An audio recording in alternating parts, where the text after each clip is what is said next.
Que a graça do nosso bondoso Deus, no Salvador Jesus Cristo, na companhia do Espírito Santo, nos abençoe no refletir dessa santa palavra que há pouco lemos do Evangelho de Lucas, no capítulo 21. E quando a gente olha para essas palavras aqui, a gente vai perceber destruição do templo, destruição de Jerusalém, destruição do mundo. Então virá o Filho do Homem nas nuvens, descendo do céu com grande poder e grande glória. Destruição, destruição, destruição. Então virá o fim. Quando a gente reflete textos assim a respeito do fim do mundo, o fim das coisas, gera uma ansiedade, uma preocupação em nossos corações, porque nós sabemos que tudo isso que está colocado aqui causa muito sofrimento no coração, na vida de todos nós. Sofrimentos, sofrimentos, sofrimentos. Logo no início a gente vai ter Jesus chamando a atenção. Olha, vai vir muitos falsos profetas que vão dizer que é o Messias ou que já chegou o tempo. Na nossa geração, a gente já vivenciou e presenciou não uma vez, duas, talvez até mais, situações onde pessoas, falsos profetas, dá para dizer nessa mesma linguagem que Jesus coloca, que brincaram com a fé das pessoas, que causaram sofrimento na vida das pessoas. Porque não tem nada mais claro do que o próprio Jesus diz no Evangelho de Mateus: ninguém sabe o dia e a hora em que todas essas coisas vão acontecer. Então não acreditem quando vocês ouvirem falar que o mundo vai terminar agora, ou eu sou o Messias. Mas também a gente vai ouvir que até o fim do mundo, a gente vai ter guerras, rumores de guerras. Nações vão guerrear contra nações, povos contra povos. Mas não só isso.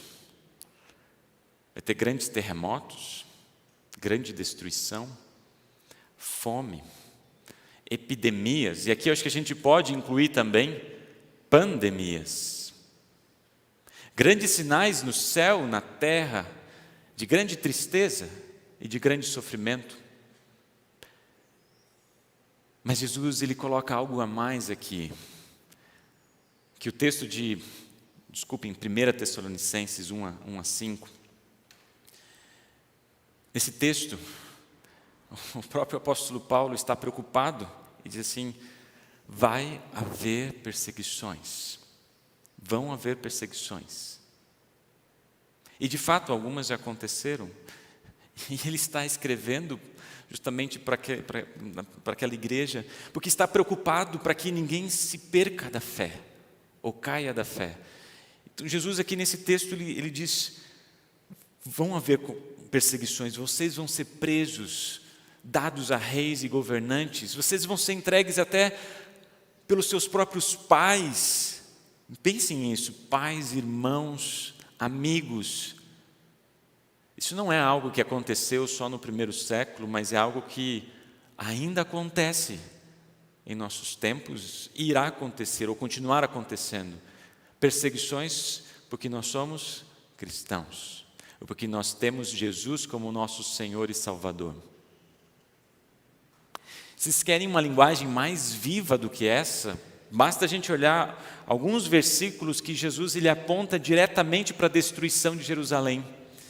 Ele diz: quando vocês virem a cidade de Jerusalém cercada por exércitos, fiquem sabendo que logo ela vai ser destruída. Então quem estiver na região, se você estiver na cidade, que saia correndo. Se você estiver no campo, não vá para lá. Ou seja, esqueça tudo que você tem lá, pense nisso. Esqueça a família, esqueça as coisas materiais, esqueça tudo, fuja. Ai das mulheres que estão grávidas, ai daquelas que estão amamentando. Vai ser um dia de grande castigo. Pessoas vão ser mortas à espada, vai ser um dia de grande sofrimento. Muitas dessas coisas já aconteceram. A destruição do templo no ano 70 foi um exemplo claro, e aqui o próprio Jesus está dizendo aos discípulos antes disso acontecer. Mas, na verdade, o que a gente pode perceber? Nós estamos vivendo os tempos do fim. Quando a gente percebe sinais, ou grandes sinais, ou situações que causam grande sofrimento, assim como os discípulos perguntaram, e as gerações, e todas as gerações que vieram após os discípulos, até chegar a nós, e isso vai continuar sendo perguntado, quando será o fim? Quando todas as coisas vão acontecer? Quando a gente passa por uma pandemia, a gente se pergunta, será que o fim não está perto? Porém, quando nós olhamos para esse texto, lemos ele com um pouco mais de cuidado, a gente vai perceber que o propósito de Jesus não é falar e não é responder, porque os discípulos perguntaram quando vai acontecer, mas Jesus não responde quando. O propósito desses textos não é dizer vai ser tal momento ou tal dia, mas quando as grandes ondas de sofrimento vierem, Jesus está vindo para você hoje também, para a nossa geração, e para cada um de vocês, está dizendo, eu estarei com vocês. Ele está dizendo, quando essas grandes ondas de sofrimento vierem, vocês não estarão sozinhos, eu estarei com vocês. Essa é a promessa que Jesus faz nesse texto. Então eu quero convidá-los a voltar para esse texto e olhar como Jesus está presente no sofrimento, porque esses sinais, eles são uma representação do grande sofrimento, ou de sofrimentos que a gente passa aqui nesta vida. Como é que Jesus está presente no sofrimento? Primeiro, ele chama atenção, ele diz assim, tomem cuidado. Tomem cuidado. Tome cuidado para quem vocês estão ouvindo. Tome cuidado para que ninguém engane vocês. Tome cuidado onde vocês depositam a confiança. Tomem cuidado para que vocês não se afastem da fé. A primeira palavra de Jesus é uma palavra de exortação. Tomem cuidado. Mas logo depois, versículo 8, ele diz, tomem cuidado. Versículo 9 começa, não tenham medo. E aqui vai ser um refrão que vai continuar até o fim desse capítulo. Não tenha medo. E a gente pode repetir se não tenha medo várias vezes. Não tenha medo se você ouvir guerras ou rumores de guerras. Não tenha medo se nações guerrearem contra nações. Não tenha medo se houver grandes tremores de terra. Não tenha medo se vier uma pandemia. Não tenha medo se vocês forem perseguidos. Não tenham medo. E é sobre esse último aspecto. A gente poderia falar de vários outros aspectos desses sinais antes do fim, que nós já estamos vivendo, que nós já estamos passando, que já está acontecendo ao nosso redor. Mas eu quero falar apenas de um, ou pelo menos destacar um. No sofrimento, Deus nos dá condições de falar do seu nome. Para mim, isso que ficou marcado nesse texto, dentro de vários temas que poderiam ser abordados. No versículo 12 e 13, onde ele fala que antes de acontecer isso, vocês vão ser presos, entregues para ser julgados. Por serem meus seguidores, vocês serão levados aos reis, aos governantes para serem julgados. E isso dará oportunidade para vocês anunciarem o Evangelho. Para mim isso ficou ressoando na minha cabeça, no meu coração essa semana. No momento de perseguição, ele fala assim, esse vai ser o momento, a oportunidade de vocês falarem do Evangelho. A presença de Jesus no sofrimento. E eu lembrei de algumas histórias bíblicas do Antigo Testamento e do Novo Testamento. E eu tentei escolher 2 histórias que talvez sejam conhecidas de vocês. Quem não conhece a história de Daniel na cova dos leões? Difícil nós não termos ouvido pelo menos uma vez essa história. Daniel havia sido levado como escravo, através do exílio da Babilônia, mas Deus havia abençoado ele, Deus estava com ele, e ele se tornou um dos 3 ministros de todo o governo, e tudo que ele fazia era abençoado, e as pessoas não tinham nada para falar contra ele, porque tudo aquilo que fazia dava certo. Então, justamente para tentar fazer com que ele caísse em contradições, que ele fizesse uma besteira, que ele fizesse algo que eles pudessem falar ou julgá-lo, então eles foram até o rei Dario para que ele escrevesse um decreto que ao longo de 30 dias eles não poderiam, os únicos pedidos e adoração deveria ser feita apenas para o rei, adorar apenas o rei.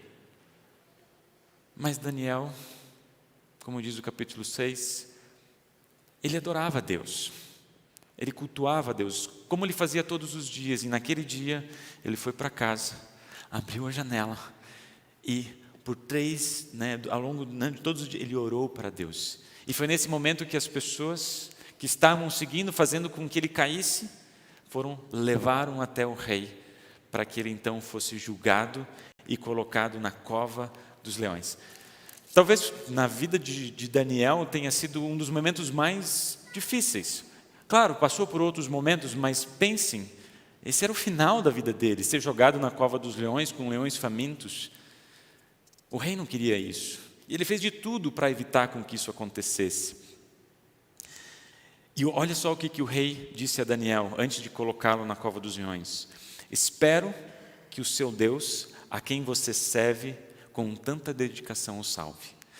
O rei foi para casa, não se alegrou como se alegrava todos os dias, e no outro dia bem cedo foi até a cova dos leões.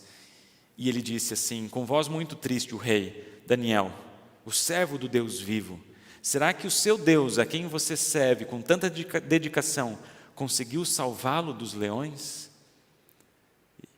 E o próximo versículo é: Daniel respondeu, que o rei viva para sempre. Interessante essa história, porque no final,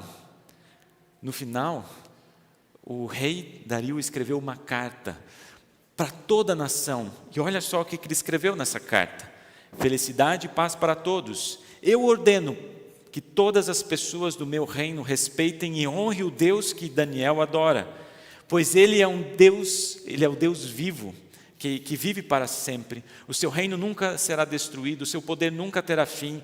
Ele socorre e salva, no céu e na terra ele faz milagres e maravilhas. Foi ele quem salvou Daniel, livrando das garras dos leões. O maior momento de sofrimento foi o momento onde Deus resolveu fazer com que o seu nome fosse espalhado por todo aquele reino. Talvez vocês estejam lembrando da história do apóstolo Paulo. O apóstolo Paulo escreveu a carta aos Filipenses quando ele estava preso. E o que me chama a atenção dentro desse momento é que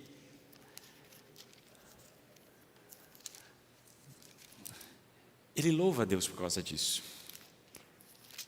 Filipenses, ele vai dizer assim, lá no versículo 7, no metade do versículo 7, é isso que vocês estão fazendo agora, que eu estou na cadeia, e foi o mesmo que fizeram quando eu estava livre para defender e anunciar com firmeza o Evangelho. Que ele diz a partir do versículo 12, meus irmãos, eu quero que vocês saibam que as coisas que aconteceram ajudaram de fato no progresso do Evangelho, pois foi assim que toda a guarda do palácio do governador e todas as outras pessoas daqui ficaram sabendo que estou na cadeia porque sou servo de Cristo. O apóstolo Paulo viu ali, num momento de maior, talvez, dificuldade da sua vida, que ali era uma oportunidade de falar da esperança que ele tinha. No sofrimento, a presença de Jesus. Mas a gente não precisa está preso para falar de Jesus.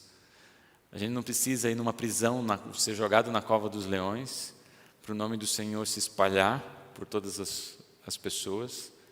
A gente não precisa estar numa prisão romana para que a gente veja oportunidades do nome de Jesus chegar no coração das pessoas. Pensem nos momentos de sofrimento que vocês passaram ou estão passando. E quando a gente olha para trás, quando a gente olha para esses momentos, a gente vai perceber que ali Jesus ele esteve presente. Talvez de uma forma que a gente não consegue descrever. Eu não sou muito de hospital. Quando eu preciso ir, eu vou com carinho, vou com amor, com dedicação, por causa da função do ministério pastoral. Mas tem gente que gosta de hospital. Minha esposa, por exemplo, minha irmã. Tem vários aqui que eu sei que trabalham no hospital, que gostam muito de estar ali. E ali é um lugar onde a gente vê bastante sofrimento. Não é à toa que quando a gente está chegando, de repente tem algumas pessoas que estão se abraçando. Lágrimas estão correndo por alguma notícia que acabaram de ouvir. Não é à toa que quando a gente entra num quarto para fazer uma visita ou para conversar com alguém, a gente perceba aqui do lado, na cama do lado, porque dificilmente a gente vai estar, sempre vai ter pessoas a mais ali. Dificilmente as pessoas vão estar sem alguma aflição, sem alguma dor. Mas eu tenho vivenciado e testemunhado que justamente nesses momentos são os lugares e as oportunidades que Deus coloca para que a gente fale da esperança eterna. Não é uma ou duas vezes, mas inúmeras vezes quando a gente tem essa oportunidade de estar com alguém da congregação, né, para que pudesse fazer um momento de oração, a pessoa que está do lado chega assim: pastor, ore pelo meu filho, olha pelo meu esposo, pela minha esposa. E a gente tem a oportunidade de não somente conhecer aquela pessoa, conhecer aquela família, mas também falar da esperança eterna. Talvez vocês tiveram oportunidade já, no momento de sofrimento e de dor, vocês falarem de Jesus, porque Jesus está presente no sofrimento. Essa semana, a Igreja Triunfante recebe com muita alegria 2 pessoas que foram muito fiéis no trabalho do Reino de Deus e muito especiais aqui na congregação. Lutaram um bom combate da fé e receberam a coroa da vida eterna, aguardando a ressurreição. Eu me refiro do Agnaldo Hoffman e da Elenise Ribach, que vocês conheciam, que fazia parte dessa comunidade da fé. E fico pensando que ali onde a gente reconhece o que o pecado faz, o que o pecado faz? Ele rasga o nosso coração, a nossa vida. E quando a gente entende o que isso significa, o salário do pecado é a morte, ali a gente entende o que o pecado é. Quando aquela pessoa que a gente ama não está mais com a gente, com aquela situação de dor, de luto, cai sobre os nossos ombros. Quando passa uma semana, passa 2 e aquela pessoa não está mais do meu lado. Eu entendo o que é o pecado, o que o pecado faz.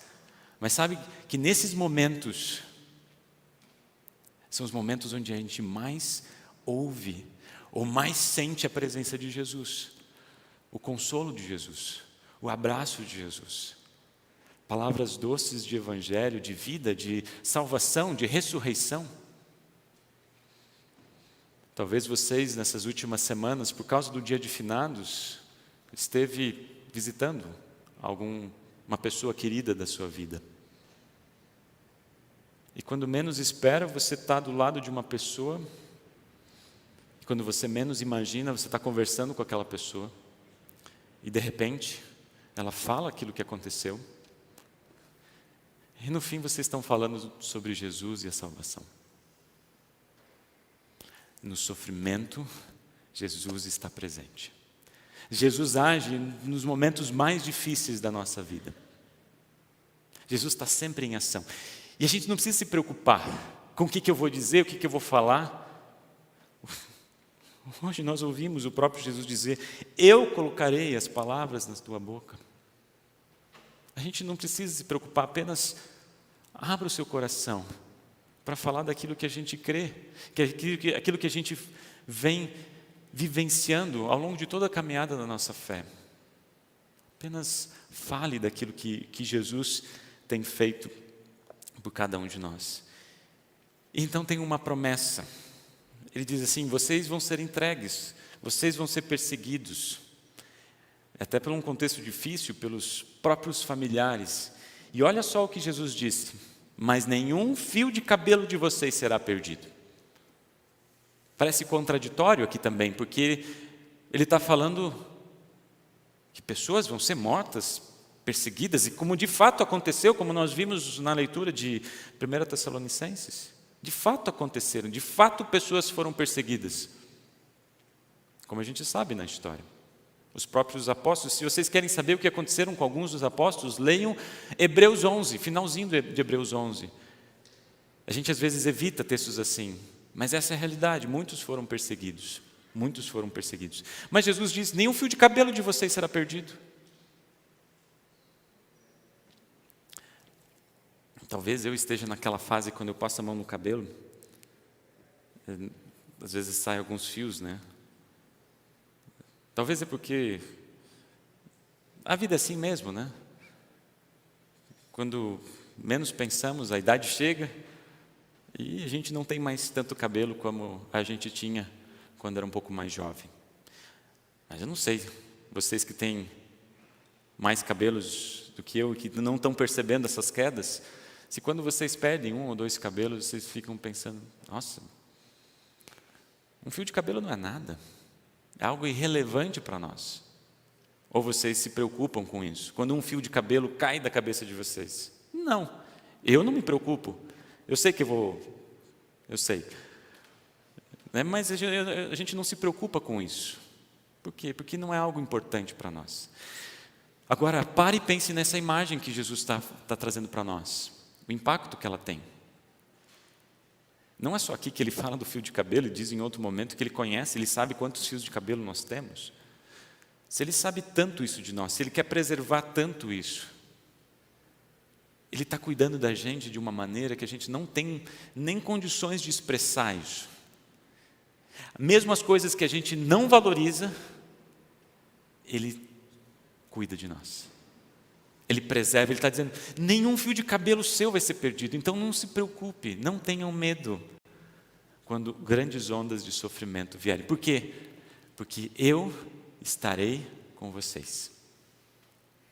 A vida cristã é assim, meus irmãos. Nos momentos de maior sofrimento, Jesus está presente. E a gente vê isso na própria vida de Jesus. Pensem quando Jesus esteve na cruz. Para Jesus foi o momento de mais dor, mais sofrimento. Mas ali a gente vai ter as palavras mais doces do Evangelho. Pararam para pensar? Quando as pessoas estão crucificando, Jesus olha para elas: Pai, perdoa essa gente porque eles não sabem o que estão fazendo. Quando o malfeitor na cruz reconhece o seu pecado, se arrepende e reconhece: esse é o Rei dos Reis. Jesus fala: hoje você estará comigo no paraíso. Quando ele vê a sua mãe chorando e seus discípulos chorando, Jesus ele se preocupa com aqueles que estiveram com ele e diz: esta é sua mãe e este é seu filho, dizendo para João: cuide da minha mãe, e dizendo para a mãe dele: cuide do meu filho, ou seja, cuide do meu amigo. E a palavra que talvez a gente repete em quase todos os nossos cultos, quando todos os nossos pecados estão colocados sobre os ombros de Jesus, e Ele vem até nós e diz: os teus pecados estão perdoados, porque tudo está pago, você não me deve mais nada. Na cruz, Jesus deixou claro que o fim vai acontecer, que na verdade já aconteceu, porque a sua morte e ressurreição é o início do fim. A partir da ressurreição de Jesus, nós vivemos os últimos tempos. Nós estamos vivendo os últimos tempos. E nesse momento que a gente está vivendo os últimos tempos, a gente não precisa se preocupar se vai ser amanhã, se vai ser daqui a 10 anos, se vai ser daqui a 100 anos, ou... Deixa Deus, só o Pai sabe. Mas enquanto estivermos aqui, aí sim. Enquanto estivermos aqui, Jesus vem para dizer a cada um de vocês: neste mundo vocês vão sofrer. Mas não tenham medo. Não tenham medo se vocês ouvirem rumores, guerras, pandemias ou qualquer outra situação. Não tenham medo se vocês forem perseguidos, porque eu estarei com vocês. Não tenham medo se vocês perderem alguns fios de cabelo, porque eu estarei com vocês. Eu estou cuidando de vocês. Fique firme. Confie em mim. E assim você será salvo. Como é que termina a leitura? Quando essas coisas começarem a acontecer, fiquem firmes e de cabeça erguida, pois logo vocês serão salvos. Amém. Nos colocamos em pé. Que a graça de nosso bondoso Deus, que a gente não consegue entender, mas a gente sabe que Ele está cuidando e agindo a vida de cada um de nós, mesmo ou especialmente naqueles momentos onde mais a gente sofre e mais a gente chora. Amém. Poder sentar.